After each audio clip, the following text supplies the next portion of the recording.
స్వాగతం. 24 గంటలు కాదు, ఒక్క సెకండ్ లో మీ ముందుకు. చూస్తూనే ఉండండి నిరంతరం వార్త ప్రసారాలు. దయచేసి గుర్తుపెట్టుకోండి, ఏ కక్షతో మీరు టిఆర్ఎస్ పార్టీని రాష్ట్రం నుంచే తీసేసినరో ఇక్కడ కూడా 35కు 35 వార్డులలో మన చేయి గుర్తు క్యాండిడేట్ ఉంటేనే మనకు, అందులో 3 వార్డులలో కోదాళ్ళలో మాకు వేరే పార్టీ సంబంధం లేదని వాళ్ళని తరిమికొట్టి ఏకగ్రీవంగా కాంగ్రెస్ పార్టీకి ఇచ్చేసినారు. ఇప్పుడు మన కష్టమంతా మిగతా 32 ఓట్లు గెలిపించుకోవాలి.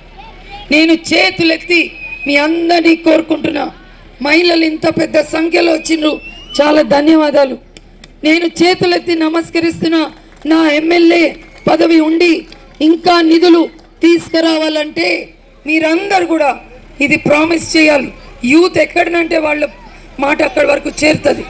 మీరు చాలా ఫాస్ట్, మీ హెల్ప్ జరూర్ ఇంట్లో నాకు కావాలి. ఆల్ ఓవర్ కోదాళ్ళలో ఒక్క సీటు కూడా టీఆర్ఎస్కు పోనీకే వీలు లేదు.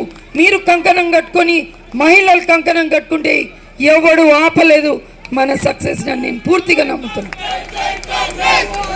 దయచేసి మరి నేను ఇంకా రేపు ఆఖరి రోజు కాబట్టి ఇంకా పోవాల్సి వచ్చినాయి. ఇవన్నీ చేస్తాము, యాదగిరి ఇంద్రం ఇల్లు అన్నీ చేస్తాం. మా అమ్మాయి స్వచ్ఛందంగా మీరు ఇంత పెద్ద సంఖ్యలో వచ్చి మాకు ఘన స్వాగతం పలికినందుకు మరొకసారి మీ అందరికీ నేను ధన్యవాదాలు తెలియజేస్తున్నా.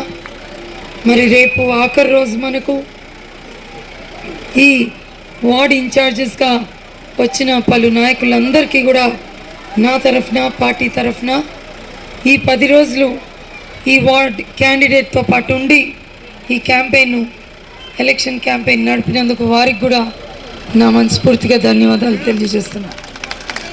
ఈసర సంతోష్ రెడ్డి గారికి, శ్రీనుకి పేర్లు అందరూ ఉన్నాయి. అయితే విషయం ఇప్పుడు 2-3 విషయాలు చెప్తాను.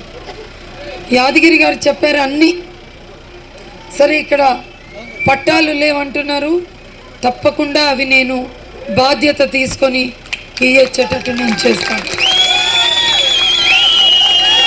కాంగ్రెస్ ప్రభుత్వం వచ్చినాక చేయి గుర్తుపై ఓటేసి నన్ను ఎమ్మెల్యేగా గెలిపించి రాష్ట్రంలో అతిపెద్ద సంఖ్యలో చేయి గుర్తు మీద నిలబడ్డ ఎమ్మెల్యేలను గెలిపించి మీరు కాంగ్రెస్ పార్టీకి ప్రభుత్వాన్ని ఒప్పచెప్పినారు. దానికి మనస్ఫూర్తిగా మీ అందరికీ మళ్ళీ నేను ధన్యవాదాలు తెలియజేసుకుంటున్నాను. ఇప్పుడు గతంలో ఇప్పుడే యాదగిరి అన్నారు, గతంలో కొందరు ఎంత ఎవరు లేకున్నా ప్రభుత్వంలో మీరు యాదగిరి అన్నను గెలిపించారు. కానీ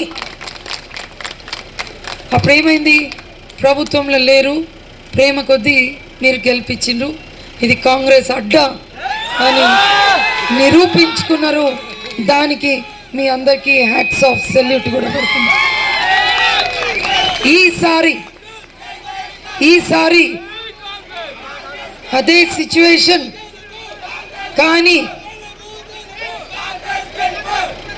కానీ దేవుని అదృష్టంతో స్టేట్లో కాంగ్రెస్ ప్రభుత్వం ఉంది, స్టేట్లో కాంగ్రెస్ ముఖ్యమంత్రి ఉన్నారు, మన ముఖ్యమంత్రి మంత్రులు ఉన్నారు. ఇక్కడ మీకు కాంగ్రెస్ ఎమ్మెల్యేగా నేనున్నా. మీరు గెలిపిస్తేనే ఈరోజు ఇక్కడ నిలబడడానికి అదృష్టం మీరు నాకు ఇచ్చినందుకు మరొకసారి ధన్యవాదాలు తెలియజేస్తాను. అయితే ఎందుకు చెప్తున్నా అంటే, ఇప్పుడు మన యాదగిరి గారి భార్య శ్రావణికి అవకాశం వచ్చింది.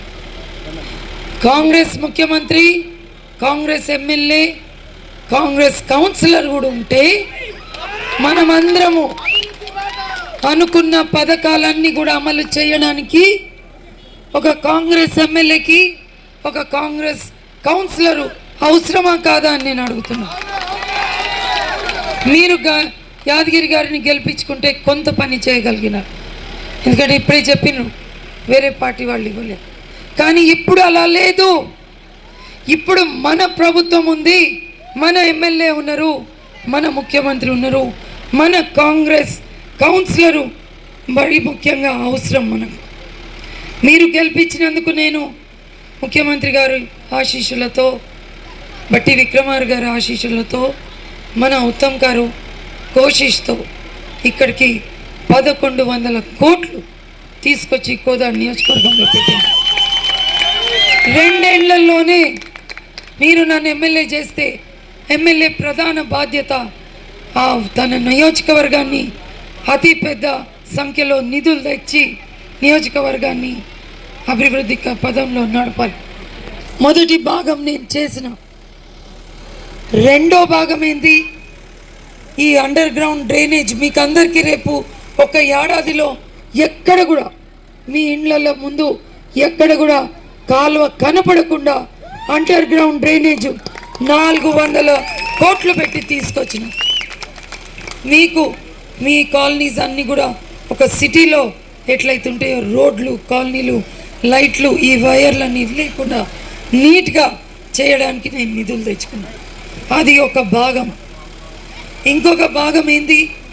తెచ్చుకున్న నిధులని వివిధ కార్యక్రమాలకి, అంటే హాస్పిటలు, కోర్టు, మన మున్సిపాలిటీ ఆఫీసు, దాంట్లో షాపులు, షాదీఖానాలు, ఈద్గాలు, శ్మశాన వాటికలు, ఇళ్ళు, ఇవన్నీ కూడా మనం నిర్మించుకోవాలి, అవసరం ఉంది.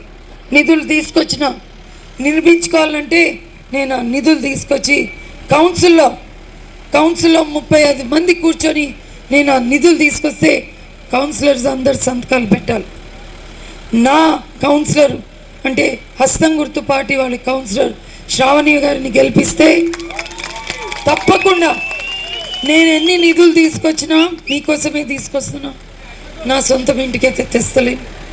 ఎవరు ఏ నిధులు తీసుకొచ్చినా నేను కౌన్సిలర్ల ద్వారా ఇక్కడ పనులు చేయాల్సి వస్తుంది. పోయినసారి యాదగిరి ఇబ్బంది పడినట్టు ఈసారి మన ప్రభుత్వం, మన మినిస్టరు, మన ముఖ్యమంత్రి, మన ఎమ్మెల్యే ఉన్నప్పుడు మన కౌన్సిలర్ గెలవాల్సిందే. కథం కానీ వేరే ముచ్చటలేదు. సో ఆ భాగం ఉంది. ఇంకా 3 ఏళ్లలో ఇవన్నీ మనం ఇన్ని కోట్లు తీసుకొచ్చుకున్నాం, అవన్నీ కూడా నిర్మాణం చేయాలి. అది రెండో భాగం. కొత్త 14 కోట్లు పెట్టి కొత్త బస్ డిపో కూడా నేను మీ అందరి కోసం కట్టిస్తున్నా. మన యువకులు అందరు పోతున్నారు, వాళ్ళు నేర్చుకోవడానికి డిజిటల్ లైబ్రరీలు పెట్టిస్తున్నా. ఇక్కడ స్పోర్ట్స్ గ్రౌండ్ ఒకటి కట్టిస్తున్నాము.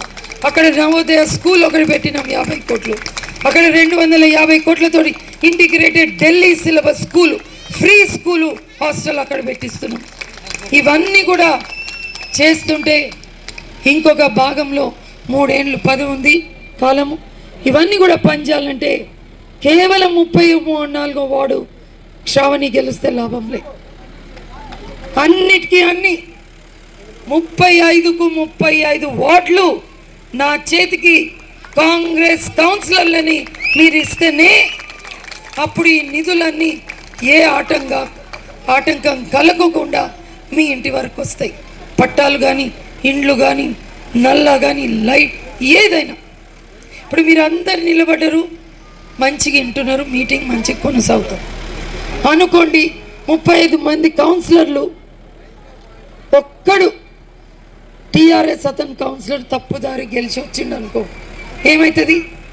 గడబడి చేస్తారు, ప్రతి మీటింగ్ అడ్డుకుంటారు, వచ్చే నిధులు రానియరు, మొత్తం మురిగిపోతాయి. నేను చెప్తున్నా, ఇక్కడ ఎవరైనా వచ్చి గడబడి చేసే మీటింగ్ సాగుతుందా?